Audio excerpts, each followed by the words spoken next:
আমার দেশের মানচিত্রের উপরে কুনজর দিলে 14 কোটি মুসলমান 140 কোটির কোয়ালিটি নিয়ে তোমাদের উপরে এমন ভাবে ঝাঁপিয়ে পড়বে, তোমাদের মানচিত্র টুকরা টুকরা হয়ে দিল্লিতে ইসলামের পতাকা উড়াইয়া দেওয়া হবে। তোরা তোদের অস্ত্রবল, সৈন্যবল আর পপুলেশন নিয়ে হয়তো তোরা বড়াই করছিস যে আমাদের পপুলেশন বেশি, জনসংখ্যা বেশি, মিলিটারি বেশি, অস্ত্র বেশি, তাদের অনেক কিছু আছে, অনেক কিছুই তাদের আছে, কিন্তু একটা জিনিস তাদের নাই যেটা আমাদের আছে। সেটা কি? সেটা কি? আমাদের এই ইমানি অস্ত্রের সামনে তোমরা কোটি কোটি কাফির দাঁড়িয়ে গেলেও বেশিক্ষণ টিকতে পারবে না, ধুলাবালির মতো উড়ে যাবা। ওইদিকে আবার মুসা নবী তার উম্মত বনি ইসরাইলকে নিয়ে বড় টেনশনে পড়ে গিয়েছেন, কারণ ফেরাউন গোটা মিশরে বনি ইসরাইলের লোকদের উপরে অবর্ণনীয় জুলুম নির্যাতন চালাচ্ছে। আল্লাহর নবী মুসা আলাইহিস সালাম টেনশনে পড়ে গেলেন, দুশ্চিন্তায় পড়ে গেলেন, উম্মতকে কিভাবে নাজাত দেওয়া যায়। আল্লাহ তাআলা তখন মুসা নবীকে বললেন, তুমি তোমার উম্মত বনি ইসরাইলকে নিয়ে রাতের অন্ধকারে মিশর ছেড়ে চলে যাও, মিশর থেকে রওনা করো। রাতের অন্ধকারেই তিনি রওনা করলেন। এই খবর ফেরাউন যখন পেল, সেও তার বাহিনী নিয়ে পেছন পেছন ধাওয়া আরম্ভ করলো। দিনের বেলা, সকাল বেলা ইব্রাহিম আলাইহিস সালাম, মুসা আলাইহিস সালাম তার অনুসারীদেরকে নিয়ে মুসা নবী যখন লোহিত সাগরের সামনে চলে গেলেন, এখন সামনে সাগর, সামনে এই সাগর কিভাবে তেরা পাড়ি দিবেন। হঠাৎ করে দেখলেন কিছুক্ষণ পরে ফেরাউনের বাহিনী, সামনে হলো লোহিত সাগর আর পিছনে হলো ফেরাউনের বাহিনী। অবস্থা এত জটিল আকার ধারণ করলো, সামনে গেলেও এখন মরণ, পিছনে গেলেও এখন মরণ। এই অবস্থার সম্মুখীন যখন তারা হয়ে গেলেন, তখন বনি ইসরাইলের লোকেরা বলল, মুসা তুমি কোথায় আমাদেরকে নিয়ে আসলা? এখানে তো মরণ ছাড়া কোনো উপায় নাই, মরণ ছাড়া কোনো পথ নাই, সামনেও মরণ, পিছনেও মরণ। দেখেন আল্লাহর উপর তাওয়াক্কুল থাকলে কি হয়। মুসা নবী তখন বললেন, কে বলেছে সামনে মরণ পিছনেও মরণ? তারা বলল, কেন? দেখো না সামনে সাগর, পিছনে ফেরাউনের বাহিনী, আমরা তো সংখ্যায় কম, তারা তো আমাদেরকে শেষ করে ফেলবে। মুসা নবী তখন বললেন, কে বলেছে আমরা একা আছি? তিনি বললেন, কাল্লা ইন্না মাইয়া রাব্বি সায়াহদিন। নেভার এভার, কখনো না, আমরা একা কে বলেছি? ইন্না মাইয়া রাব্বি, নিশ্চয়ই আমাদের সাথে আমাদের রব আছেন। তিনি কি? আল্লাহ। সায়াহদিন, শীঘ্রই তিনি পথ দেখাবেন। আল্লাহ কি পথ দেখান নাই? জোরে বলেন, আল্লাহ পথ দেখান নাই? যার সাথে আল্লাহ আছেন তারে কেউ কোনো ক্ষতি করতে। মুসা নবীর সাথে আল্লাহ ছিলেন, ফেরাউন কিচ্ছু করতে পারে নাই। ইব্রাহিম আলাইহিস সালাম জাতির পিতার সাথে আল্লাহ ছিলেন, আগুনও জাতির পিতাকে জ্বালাতে। আর আমার নবী তো হিজরতের রাতে তার সাথী আবু বকর সিদ্দিক রাদিয়াল্লাহু আনহুকে নিয়ে রওনা করলেন। দিনের আলো ফুটে উঠতেছে, এমন সময় আবু বকর রাদিয়াল্লাহু আনহু বললেন, সকাল হয়ে যাচ্ছে, সূর্য উদিত হয়ে যাবে, দিনের বেলা আমরা পথ চললে কাফিররা আমাদেরকে চিনে ফেলবে। ওগো আল্লাহর নবী, চলেন গারে সুর, এই সুর গুহার মধ্যে আমরা এখানে অবস্থান করি। আল্লাহর রসুল সহ আবু বকর রাদিয়াল্লাহু আনহু সেখানে অবস্থান নিলেন। দিনের বেলা কাফিরের গোষ্ঠী আস্তে আস্তে এই গুহার কাছে চলে আসলো। গুহাটা এত সংকীর্ণ, এত ছোট, বসে মাথা উঁচু করলে উপর থেকে মাথা দেখা যায়, কাছে আসলে পরে ওখানে কে আছে বোঝা যায়। আবু বকর সিদ্দিক রাদিয়াল্লাহু আনহু বললেন, আমরা তো বড় বিপদে পড়ে গেলাম, কাফিররা কাছাকাছি চলে এসেছে, আর একটু এগিয়ে আসলেই আমি আর আপনি ধরা পড়ে যাব। আমরা মাত্র 2 জন আর তারা অনেকজন। এই কঠিন সময় আল্লাহর নবী একটুও ভয় পেলেন না। আল্লাহর নবী বললেন, আবু বকর, কে বলেছে আমরা 2 জন?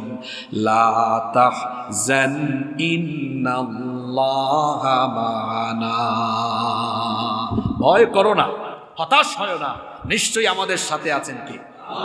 জোরে বলেন, সাথে আছেন কে? কাফিরের দল কিচ্ছু করতে পেরেছে?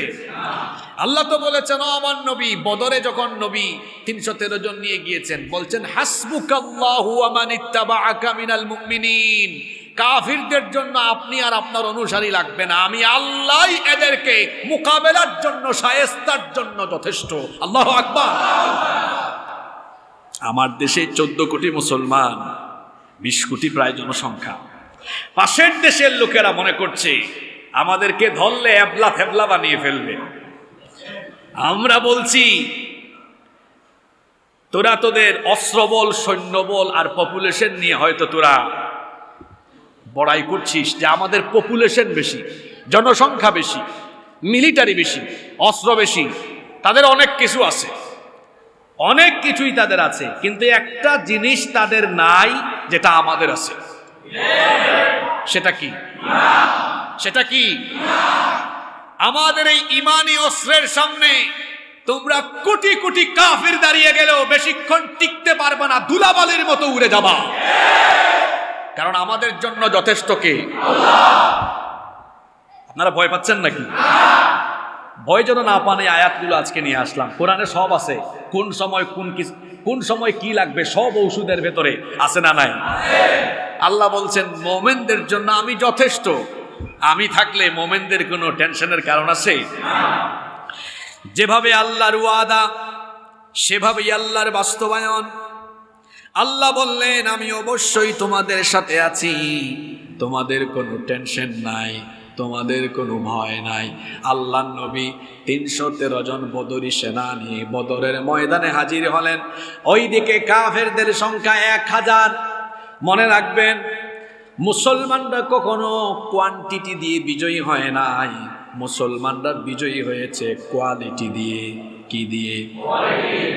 কোয়ান্টিটি দিয়ে বিজয় আসে না, কোয়ালিটি দিয়ে বিজয় আসে। যুগ জামানা পাল্টে দিতে চাই না অনেকজন, একজনই আনতে পারে জাতির জাগরণ। বক্কর সক্কর এতগুলা দিয়া হবে না। কাজের কাজই 1-2টাই যথেষ্ট। বক্কর সক্কর এতগুলা দিয়া কি হবে? কিছুই হবে না। কাজের কাজই একজনই। এইদিকে মুসলমানের সংখ্যা 313, কাফিরের দল এদের সংখ্যা 1000। এদের অস্ত্র বেশি, সৈন্য বেশি, অর্থ বেশি, বাহনও বেশি। ভালো করে শোনেন, তাদের বাহিনীতে 1000 সবাই ট্রেনিং প্রাপ্ত সেনা, প্রশিক্ষিত সেনাবাহিনী। অস্ত্রের সংখ্যা বেশি, রসদের পরিমাণ বেশি, ঘোড়ার পরিমাণ বেশি, উটের পরিমাণ বেশি, সৈন্যের পরিমাণ বেশি। আর এদিকে মুসলমানদের দিকে আসেন, রসদ কম, অর্থ কম, ঘোড়া কম, উট কম, সৈন্য কম, আবার কারো কোনো ট্রেনিং। এইদিকে সবার কম কম, আর এইদিকে সবার বেশি বেশি। এখন বেশি বেশি হওয়া সত্ত্বেও তারা ইমানদারদের সাথে পারে নাই। কারণ ইমানদাররা যখন ইমানি চেতনা নিয়ে, ইমানের অস্ত্র নিয়ে দাঁড়িয়েছে, তাদেরকে যিনি সাহায্য করেছেন, তাদের সাথে যিনি ছিলেন, তিনি কে? সে আল্লাহ স্মরণ করিয়ে দিচ্ছেন। শোনো মুসলমানরা, কোয়ান্টিটি দিয়ে বিজয় আসে না। স্মরণ করে দেখো, আল্লাহ তাআলা কোরআনে কারীমের 3 নম্বর সূরা আলে ইমরানের 123 নম্বর আয়াতে বলছেন, ওয়ালাকাদ নাসারাকুমুল্লাহু বিবাদরিন ওয়া আনতুম আযিল্লাহ ফাত্তাকুল্লাহা লাআল্লাকুম তাশকুরুন। আর অবশ্যই আল্লাহ তোমাদেরকে বদরে সাহায্য করেছেন যখন তোমরা ছিলে সংখ্যায় অত্যন্ত অল্প, যখন তোমরা ছিলে হীনবল, যখন তোমাদের সংখ্যা ছিল বড় কম। আল্লাহর নবী যখন এই কম সংখ্যক 313 জন বদরি সেনা নিয়ে দাঁড়িয়ে গেলেন, আল্লাহর নবী তখন ইমানদারদেরকে বললেন, ভয় পেও না, তোমাদের কাছে ঈমান আছে, ওদের কাছে ঈমান নাই। যদি ঈমানি চেতনা নিয়ে দাঁড়াও, কাফিরদেরকে তোমরা মোকাবেলা করা লাগবে না, কাফিরদেরকে আল্লাহ ফেরেশতা পাঠায়া মোকাবেলা করবেন। আল্লাহু আকবার। রব্বুল আলামিন কোরআনে কারীমে সূরা আলে ইমরানের 124 নম্বর আয়াতে বলছেন, إذ تقول للمؤمنين ألن يكفيكم أن يمدكم ربكم بثلاثة آلاف من الملائكة মুনজালিন। আল্লাহ বলছেন, ও নবী স্মরণ করুন যখন আপনি মুমিনদেরকে বলেছিলেন তোমাদের ঈমান আছে আর এদের কাছে ঈমান নাই, তো এটা কি যথেষ্ট নয় যে তোমরা ঈমানের উপর অবিচল থেকে কাফিরদের মোকাবেলায় দাঁড়িয়ে যাবে? কাফিরদের মোকাবেলায় যদি তোমরা দাঁড়িয়ে থাকো, আল্লাহ বলেছেন 3000 ফেরেশতা নাজিল করে আল্লাহ তোমাদেরকে সাহায্য করবে। এরপরে আল্লাহ মনে করেন নাই, এত আসতে বললেন কেন? দুর্বল মুসলমানের মতো না, সবল মুসলমানের মতো বলেন। ফজুমিয়া মসজিদের মুসল্লিরা দুর্বল হবে কেন? তাজা তাজা আওয়াজ হবে। আল্লাহ কি সাহায্য করেন নাই? বদরে 313 জন নিয়ে আল্লাহ নবী হাজির। এবার শুনেন, আল্লাহ ফেরেশতাকে ডাক দিয়েছেন, ফেরেশতার এদিকে আয়। ফেরেশতারা এসেছে সূরা আনফালের 12 আর 13 নম্বর আয়াত। শুনেন, আল্লাহ বলছেন, ইয ইউহি রাব্বুকা ইলাল মালাইকাতি আন্নী মাআকুম ফাসাব্বিতুল্লাযীনা আমানু সাউলকি ফি কুলুবিল্লাযীনা কাফারুর রু'বা ফাদরিবু ফাওকাল আ'নাকি ওয়াদরিবু মিনহুম কুল্লা বানান। আল্লাহ বলছেন, স্মরণ করুন যখন তোমাদের পালনকর্তা ফেরেশতাদেরকে আদেশ দিলেন আমি তোমাদের সাথে আছি। ফেরেশতাদেরকে বললেন আমি তোমাদের সাথে আছি, অতএব ঈমানদারদেরকে তোমরা যুদ্ধের ময়দানে দৃঢ় রাখো, অবিচল রাখো, অর্থাৎ এমন কাজ করো যাতে ঈমানদাররা এখান থেকে আর পিছনে না যায়। কি করবা? আল্লাহ ফেরেশতাদেরকে বললেন আমি কাফিরদের অন্তরে ভয় ঢুকাবো, আর তোমরা ফেরেশতারা নামার পরে ফাদরিবু ফাওকাল আ'নাকি ওয়াদরিবু মিনহুম কুল্লা বানান। আমার ঈমানদার 313 জন দাঁড়িয়েছে, আমি ওয়াদা দিয়েছি তাদের সাথে আমি আছি। তারা কাজ করার আগে তোমরা কাজ করো, তোমরা কাফিরদের গর্দানের উপরে আঘাত হানো, জুড়ায় জুড়ায় মারো। আল্লাহু আকবার। এটা কিসের আয়াত? জোরে বলেন। এখন এই আয়াতটাকে এই আয়াতের সাথে আসলে কি বদর যুদ্ধের বাস্তব মিল ছিল কি ছিল না? আগে বলিয়েন না মিল ছিল কি ছিল না। এবার শুনেন, আবু জেহেলের ছেলে, তার নাম হলো ইকরিমা বিন আবু জাহাল। আবু জেহেলের ছেলে বলতেছে, ওই দিন আমাদের সেনাদের এই গর্দান থেকে মাথা শুধু পড়ে, কিন্তু সামনে তাকায় দেখি মুসলমানদের কেউ নাই। চিন্তা করলাম, পিছনে আমরা যারা ছিলাম চিন্তা করলাম মুসলমানের বাহিনী আসার আগে আমাদের লিডারদের মাথা কেমনে পড়ে। যখন আমরা সামনে এগিয়ে আসলাম তখন আমরা দেখলাম মুসলমান কোনো বাহিনী না, সাদা সাদা পোশাক পরিহিত, তলোয়ার হাতে নিয়ে বিরাট এক বাহিনী এলো পাতারি ভাবে আমাদের উপর আক্রমণ করেছে। মুমিনের সাথে কে? যদি বলেন সাথে কে? এটা তো আবু জেহেলের পুলা বলছে।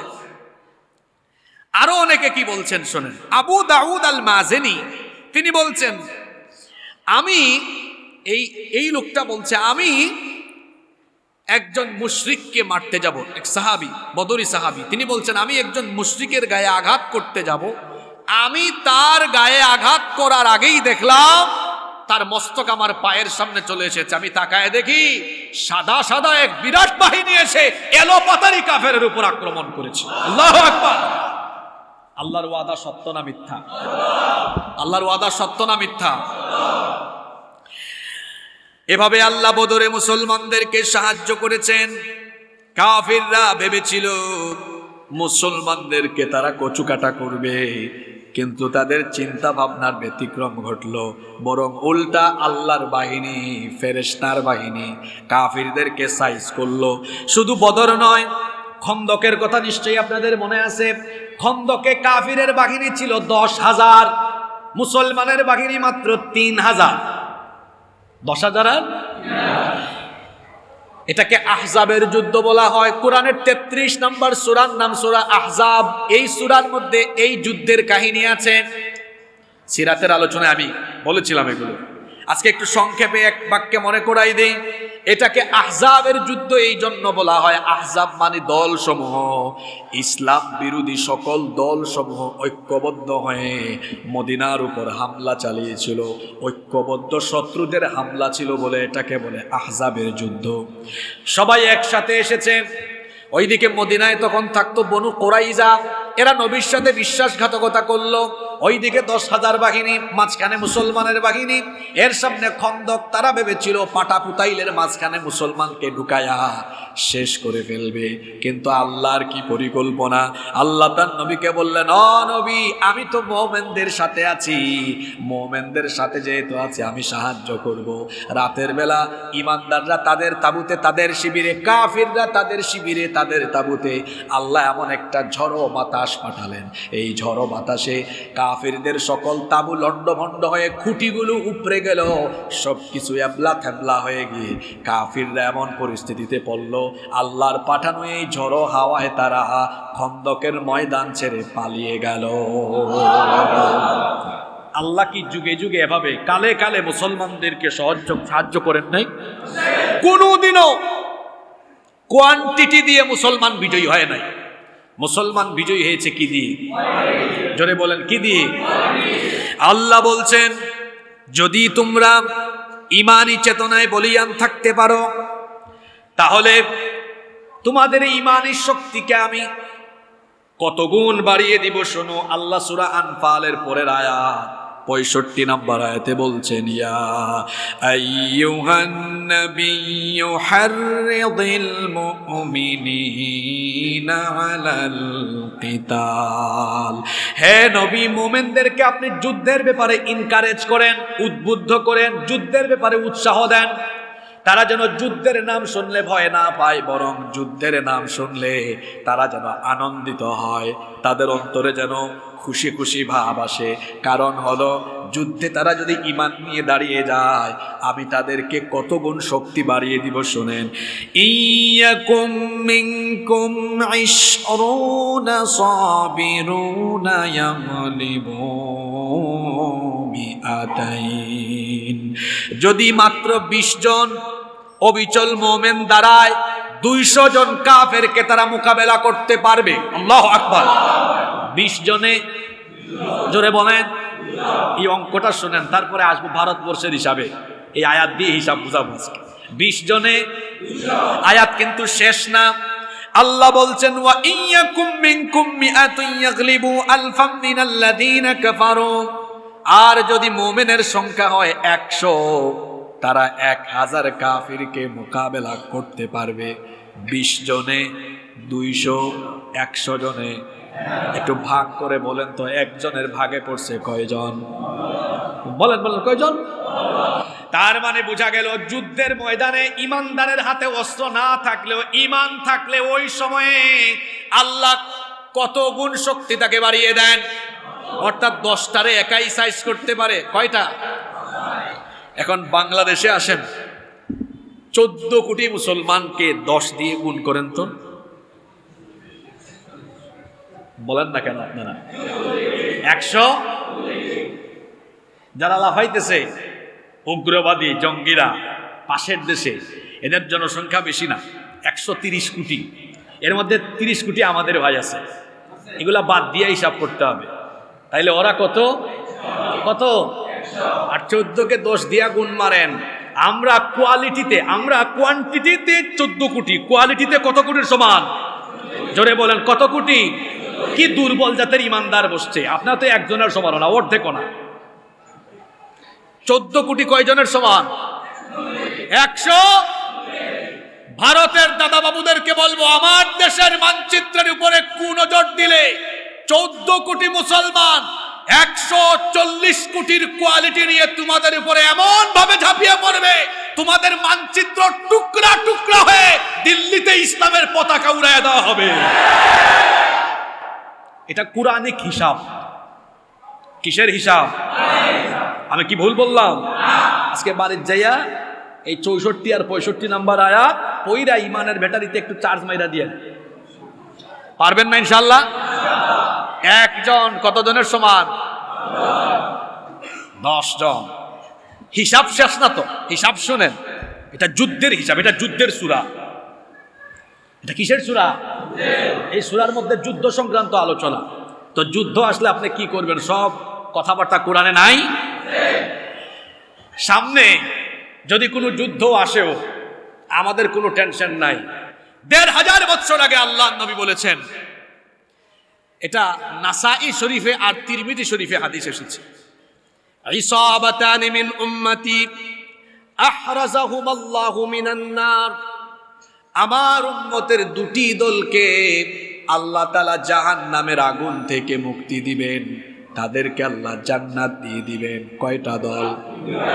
আরো জোরে বলেন, কয়টা দল? আল্লাহ নবী বলেছেন, আমার উম্মতের 2টা দলকে আল্লাহ জাহান্নাম থেকে মুক্তি দিবেন, এদের জন্য জান্নাত। একটা দল হলো ইসাবাতুন তাগজুল হিন্দ, যারা হিন্দুস্তানের সাথে যুদ্ধ করবে, এদেরকে আল্লাহ মাফ করে জান্নাত দিবেন। সুবহানাল্লাহ। তার মানে হিন্দুস্তানিদের সাথে যুদ্ধ হবে, এটা ১৫০০ বছর আগে হাদিসের ভাষায় ভবিষ্যৎবাণী করেছেন মুহাম্মদ সাল্লাল্লাহু। এটাকে বলে গাজওয়াতুল হিন্দ, হিন্দুস্তানের যুদ্ধ। আল্লাহর নবী বলেছেন, আমার উম্মতের 2টা দলের গুনাহ মাফ, এরা নিশ্চিত জান্নাতি।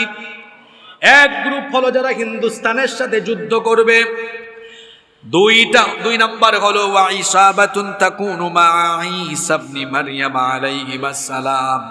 আরেক দল হলো যারা ঈসা আলাইহিস সালামের সাথী হবে। আমরা জানি ঈসা আলাইহিস সালাম এখনো মারা যান নাই, তিনি আবার আসবেন।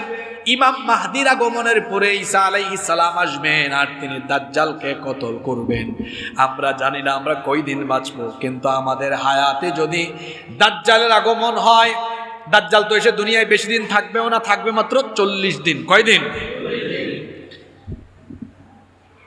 দাজ্জাল, ইমাম মাহদি আর ঈসা আলাইহিস সালামকে যদি আমরা আমাদের হায়াতে পেয়ে যাই, ঈসা আলাইহিস সালামের সাথী হয়ে আমরা দাজ্জালকে মোকাবেলার জন্য সৈন্য হতে রাজি আছি না নাই?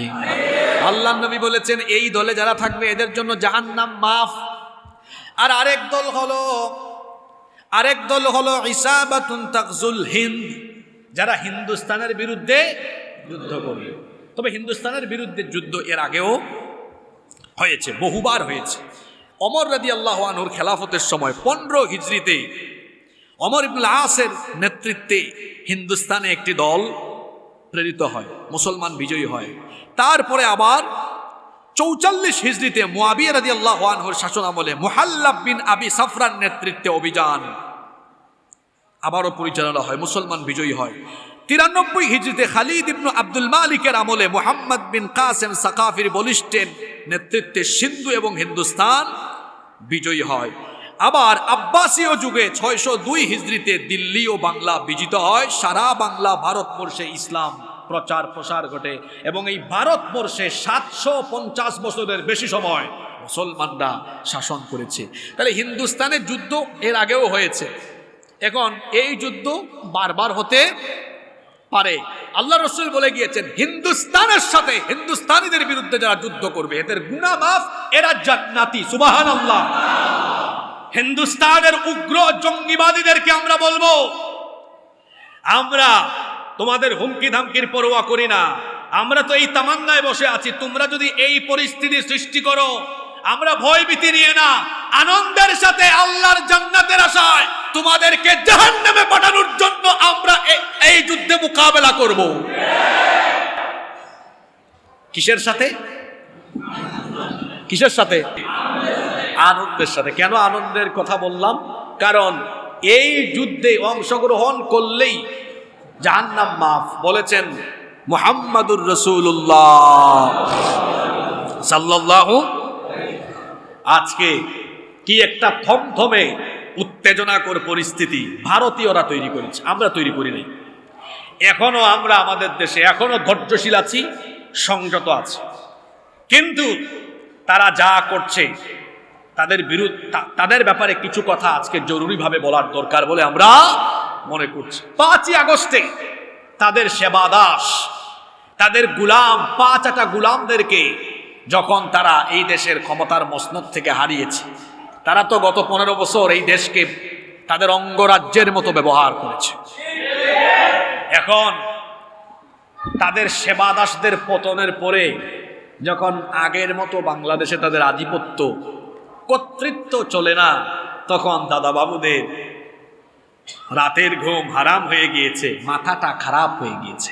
5 তারিখের পর থেকে আজকে 6 ডিসেম্বর, 5 আগস্ট থেকে 6 ডিসেম্বর, এই সময়টুকুতে তারা বিভিন্নভাবে বাংলাদেশকে অস্থিতিশীল করার নানা রকম অপচেষ্টা চালাচ্ছে। সর্বশেষ উগ্রবাদী, জঙ্গিবাদী একটি সংগঠন যার নাম হলো ইসকন। এই জঙ্গিবাদী সংগঠনের মাধ্যমে বাংলাদেশকে তারা অস্থিতিশীল করে বাংলাদেশকে গৃহযুদ্ধের দিকে ঠেলে দেওয়ার জন্য তারা এক ধরনের অপচেষ্টায় লিপ্ত রয়েছে। ইসকনের ব্যাপারে 2020 সালে এই মসজিদে জুমায় আমি লম্বা সময় বক্তৃতা করেছিলাম।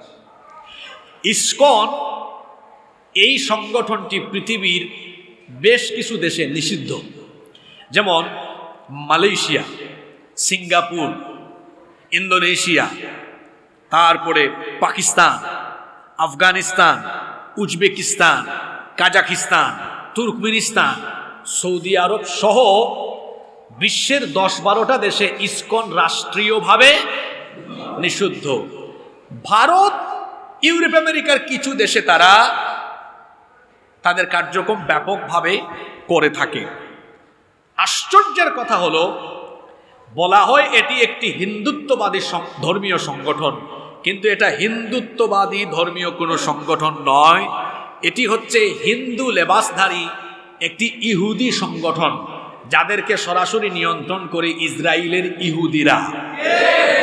এই সংগঠনের হেডকোয়ার্টার, সদর দপ্তর পশ্চিমবঙ্গের নদিয়া জেলার মায়াপুরে। কিন্তু অবাক করা বিষয় হলো, এই সংগঠন প্রতিষ্ঠা হয়েছে মার্কিন যুক্তরাষ্ট্রের নিউ ইয়র্কে।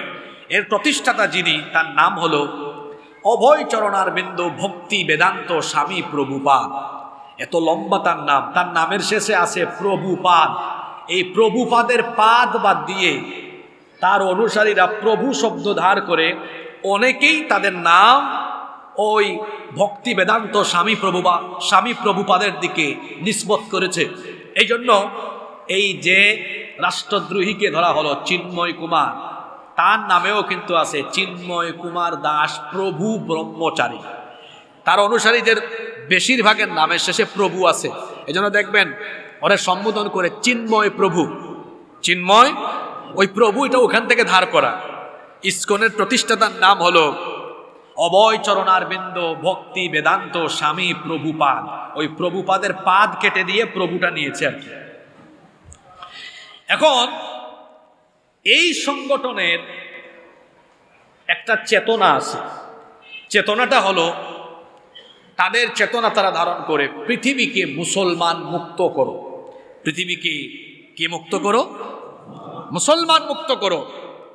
এজন্য দেখবেন তারা বলে প্রাণী হত্যা মহাপাপ, কিন্তু যেভাবে তারা মুসলমান হত্যা করে ভারতে, আমার দেশে ও চট্টগ্রাম কোর্ট প্রাঙ্গণে আমার ভাই সাইফুল ইসলাম আলিফকে যেভাবে তারা কুপিয়ে নির্মমভাবে হত্যা করেছে, এটা দ্বারা তারা প্রমাণ করেছে, এই জঙ্গি, এই সন্ত্রাসীরা প্রমাণ করেছে যে তাদের কাছে প্রাণী হত্যা মহাপাপ হলেও মুসলমান হত্যা তাদের কাছে মনে হয় মহাপুণ্যের কাজ। যারা দিনের আলোতে প্রকাশ্যে ভাবে মানুষকে কুপিয়ে হত্যা করে, এরা হলো দুনিয়ার কুখ্যাত সন্ত্রাসী, কুখ্যাত জঙ্গি। ইউনূস সাহেবের সরকারকে বলবো, সাইফুল ইসলাম আলিফের হত্যাকাণ্ডে যারা সম্পৃক্ত প্রত্যেক আসামিকে গ্রেফতার করে দ্রুত ট্রাইব্যুনালে বিচার শেষ করে প্রত্যেক আসামিকে ফাঁসির কাস্টে ঝুলাতে হবে। এবং এই সন্ত্রাসী উগ্রবাদী জঙ্গিবাদী গোষ্ঠী ইসকনকে বাংলাদেশে অবশ্যই রাষ্ট্রীয়ভাবে নিষিদ্ধ করতে হবে। বাংলাদেশের একটি শীর্ষ পর্যায়ের রাজনৈতিক দলের মহাসচিব বলেছেন ইসকনকে আমরা নিষিদ্ধ চাই না। আপনি তওবা করে ফেলেন, বক্তব্যটা শুধরাই ফেলেন, নইলে খবর আছে। আমরা আগের ফেরাউনকেও কথা বলতে ছাড় দেই নাই, এখন যারা আছেন কি বিএনপি কি জামাত কাউকেই ছাড় দেওয়া হবে না। অন্ধ আনুগত্য আমরা করতে জানি না। আজ যদি অন্য কোন দল, সেটা হোক বিএনপি হোক জামাতে ইসলামী, তার ব্যাপারেও কথা বলতে ছাড় দেওয়া হবে না। অন্ধ আনুগত্য আমরা করতে শিখিনি। পৃথিবীতে কেবলমাত্র একজনের অন্ধ আনুগত্য করা যায়, শর্তহীন আনুগত্য করা যায়, তিনি মুহাম্মাদুর রাসূলুল্লাহ সাল্লাল্লাহু। এছাড়া পৃথিবীতে শর্তহীন আর অন্ধ আনুগত্য কারো করা যায়। আপনার বক্তব্য প্রত্যাহার করুন। জনাব তারেক রহমানকে বলছি, আপনার দলের এই মহাসচিবকে আপনি ঠিক করেন। কথাবার্তা কিন্তু উবাইদুল কাদের স্টাইলে। প্রথম আলো আর ডেইলি স্টারের পক্ষে যারা সাফাই গাইবে, এদেশের জনগণ তাদেরকে বয়কট করবে। সম্মানিত মুসল্লিবৃন্দ, আজকে জামাত শিবিরের কথাও কেন বললাম? 15 বছর আমরা ময়দানে, আমি তো 15 বছর কথা বলি না, 9 বছর কথা বলি, 9 বছর কথা বলি। আমাকে আপনারা চিনেন 7 বছর ধরে। কোনোদিন সত্য কথা বলতে আমাকে আপনারা চুপচাপ দেখেছেন? 5 আগস্টের আগে যে জুমা ছিল, মাহবুব সাহেব আমাকে মহব্বতের জায়গা থেকে সিকিউরিটির চিন্তা করে, নিরাপত্তার কথা চিন্তা করে নিষেধ দিয়েছেন যে আপনি আজকে আসিয়েন না, কয়েকদিন সেফ থাকেন। কথাটা আজকে ভাঙছি। তিনি আমাকে অত্যন্ত মহব্বত করেন শুরু থেকে, পারিবারিক সম্পর্কের মতো সম্পর্ক। তারপরও আমি এসেছি। আজকে জামাত শিবিরের অনেক বক্কর সক্কর লোককে দেখি ফেসবুকে আমাদের ব্যাপারে কথা বলো। 15 বছরে জীবনের ঝুঁকি নিয়ে কথা বলেছি, আমি সহ আরো যত আলেমুল আমাদের ব্যাপারে কথা বলো, প্রকাশ্যে তওবা করো। কোথায় ছিলা যখন আমাদের গাড়ি ভাঙচুর হয়েছে লাকসামে? এগুলো এতদিন বলি নাই, কোথায় ছিলা তোমরা? 3 ঘন্টা আমাকে অবরুদ্ধ করে রাখা হয়েছে। থানার ওসি আমার জুব্বা খুলিয়ে সেই রাতের কথা আমি কোনোদিন বলি নাই, আজকে বলছি। জুব্বা খুলিয়ে, সুইটার পরিয়ে, প্যান্ট পরিয়ে আমাকে ওই জায়গা থেকে বের করে সন্ত্রাসীদের কবল থেকে হেফাজত করে রাস্তায় তুলে দিয়েছে। বড় বড় কথা বলো। কোথায় ছিলা চান্দিনায় যখন আমার উপরে এক বাড়িতে হামলা হয়েছে, যখন সাতক্ষীরায় হামলা হয়েছে? আমাদের অনেক ভাইরা, আজকে তোমরা অনেক আলেম ওলামা বক্তাদের ব্যাপারে কথা বলো, শিবিরের ছেলেরা আর জামাতে ইসলামীর অনেক লোকজন, সতর্ক হয়ে যান, মানুষের অবদানকে স্বীকার করতে শিখেন। কোথায় ছিলেন এগুলোর সময়? এত হামলা হয়েছে, ধরে নিয়ে যাওয়া হয়েছে। একবার সাতক্ষীরায় 2022 সালে হোটেল থেকে লুঙ্গি পরে দৌড় দিতে হয়েছে। এই কথাগুলো কখনো বলি নাই। সেই দিন মাওলানা আব্দুল্লাহ আলামিন ভাইকে ডিবি গ্রেফতার করে নিয়ে যায়। 5 লক্ষ টাকা তার পরিবারের কাছ থেকে জিম্মি করে আদায় করে তারপরে তাকে ছাড়ে। আমাকে আর মাওলানা সাদিকুর রহমান আজহারি ভাইকে ডিবি পেছন থেকে ধাওয়া করে। লুঙ্গি পরে আমরা হোটেল থেকে সেদিন বের হয়েছি। ভুলে গিয়েছে এগুলা না? 15 বছর ময়দানে, বুলেটের সামনে, গুলির সামনে, সন্ত্রাসীদের সামনে আমরা মুখ ফুলিয়ে কথা বলেছি। জবানকে হেফাজত করো, সংযত করো। যেভাবে আওয়ামী লীগের বিরুদ্ধে কথা বলেছি, কথা বলতে গিয়ে কাউকে ছাড় দেওয়া হবে না। আমি বড় ঠুট কাটা স্বভাবের মানুষ। যেটা যখন বলি স্পষ্ট করে সোজা সাপটা বলি, কারণ তেল মালিশ করা এটা আমার পারিবারিক শিক্ষাও না, আমার ব্যক্তিগত শিক্ষাও না। আল্লাহ বুঝার তৌফিক দান করেন। কোথায় ছিলাম মনে আছে? কোথায় ছিলাম? ইসকন প্রতিষ্ঠা হয়েছে নিউ ইয়র্কে। সেখান থেকে তাদের পদযাত্রা শুরু। 1966 সালে তাদের কার্যক্রম শুরু হয়। এই বাংলাদেশকে অস্থিতিশীল করার জন্য তারা অপচেষ্টা করছে। আমার বাড়ি সিলেটে। ইসকনের সবচেয়ে বেশি কর্মকাণ্ড সিলেটে, চট্টগ্রামে আর হলো রংপুরে। এই 3 জায়গায় এদের কর্মকাণ্ড সবচাইতে বেশি। দেখেন না, ভারতীয় চ্যানেলগুলো মিথ্যাচার আর অপপ্রচার করে করে এই চরম উত্তেজনাকর পরিস্থিতি তারা তৈরি করেছে। যারা ইসলামী ফতোয়া বিশেষজ্ঞ তারা বলেছেন দেশের স্বাধীনতা, সার্বভৌমত্ব, মানুষ আর ইসলাম রক্ষা যখন কঠিন হয়ে দাঁড়াবে, শত্রুর আক্রমণ আসলে ওই যুদ্ধে অংশগ্রহণ করা প্রত্যেক ব্যক্তির জন্য ফরজে আইন। ফরজে যদি এরকম আসে, মিলিটারি শুধু নয়, আমরাও রসুলের ভবিষ্যৎবাণী শুনে আনন্দিত হয়ে এই যুদ্ধে অংশগ্রহণ করব।